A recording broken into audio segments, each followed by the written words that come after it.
to talk about the 10 mistakes you really should avoid when you want to rank up. Please, don't skip around and burn this information into your brain. So ranking up will hopefully become a cakewalk for you on this season. Also, don't forget to leave a like and to share it to any ML player you know, so we are all blessed with more awesome teammates. Regarding this, we have mistake number 1, tilting over your teammates. Right now, there's so many ML players who have absolutely no idea what they're doing, even in higher ranks. So when you play with random teammates together, really, don't expect anything from them. Nothing, period. Go into any game with the mindset that you are playing together with 4 headless chickens. Try to get out the best in each situation for you. Your teammates jump into a 2 versus 5? Don't even think about getting involved into this. Better make sure to defend the lanes after they messed up. While you're in the game, observe what your teammates are doing. If you realize that you actually have a good teammate, stick together with him. If not, try to take all matters into your own hand. Also, never ever start to flame your teammates, even when they raid non-stop. You will not improve the gameplay with it, and easily lose your focus. Most likely, they will even become worse than before, and you will lose the match this way. Flaming your enemy, on the other hand, can be really effective. They can become so angry that they just blindlessly attack you, and you can take full advantage out of it.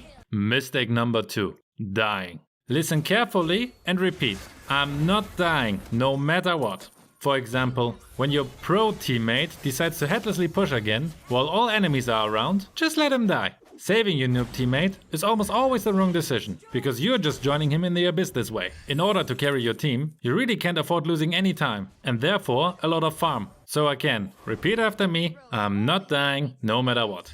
Mistake number 3, not knowing you build an emblem. By knowing what each item does, you can improve your win rate massively. I would go so far that you can improve it up to 10%, which is enormous. This was a mistake I've made far too long while playing ML, because I had no freaking idea what my build and emblem does. I just had my one build for every hero that I copied, and that's it. I'm giving you a few examples for the items. The most basic one is the effect of Sea Halberd and Necklace of Durance. They have an anti-regeneration effect that triggers once you attack an enemy. This item is vital to use when playing against any hero who have a regeneration effect. Otherwise, these heroes will completely dominate the game. The next example is Endless Battle. Did you know that after using a skill, the next basic attack will deal true damage? Which means you should use a basic attack after every skill to trigger it many times? If you're using this item and didn't know this, well, GG, you're missing out of thousands of damage points in each and every match. And surely missed out on game-changing kills because of that. And this is the case for each and every item and emblem. I already saw tanks running around with a full physical defense build, while playing against a team where 4 heroes dealt magical damage. So this tank is basically completely useless, because he doesn't know his build. By the way,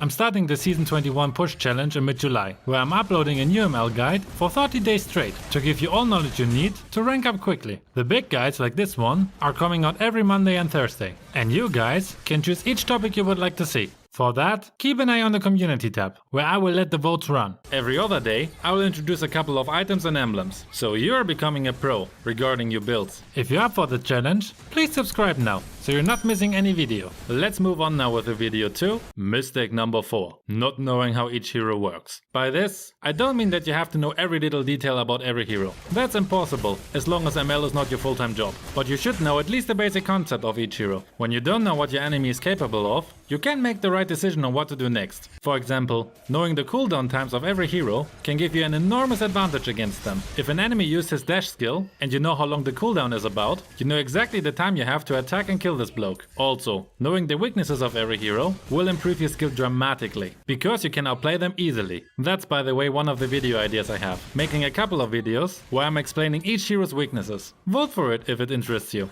Mistake number 5, not being able to adjust. That's another mistake that can really hinder you from ranking up. You should have at least one main hero for each role. For example, my main Jord can be used on 3 different roles. As side laner on the XP lane, as jungler, or as tank. What basically means I can use him in any game, as long as he's not getting banned, of course. There's also nothing wrong with picking a tank if your carry has a high win rate, talking about 60% upwards. A good carry, together with a good tank, is enough to win almost every game. So if you're a good tank, it will speed up your ranking up process as well. By the way, if you ever wonder what a good win rate is, if you're playing solo queue and have a win rate higher than 50%, I would consider you already as a good player. Everything higher than 60% is really awesome.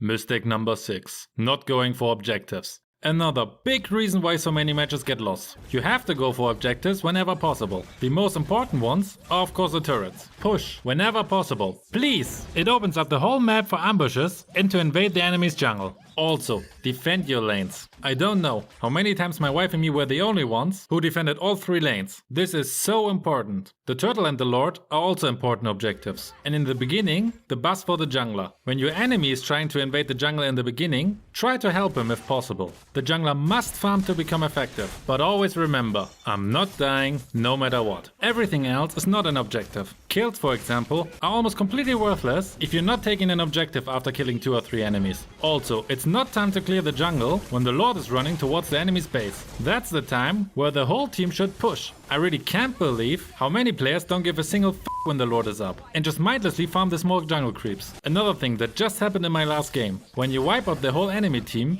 don't attack the lord. Just destroy the base and finish the game. Why you would let the enemy's team respawn when you could just finish it? I don't understand this. Mistake number 7. Not targeting the right enemy. I saw it already about a million times, that the poor enemy's tank get completely shredded apart because he get 4 ultimate blasted into his face and there's absolutely nothing he can do about. So really guys, please stop the tank abuse.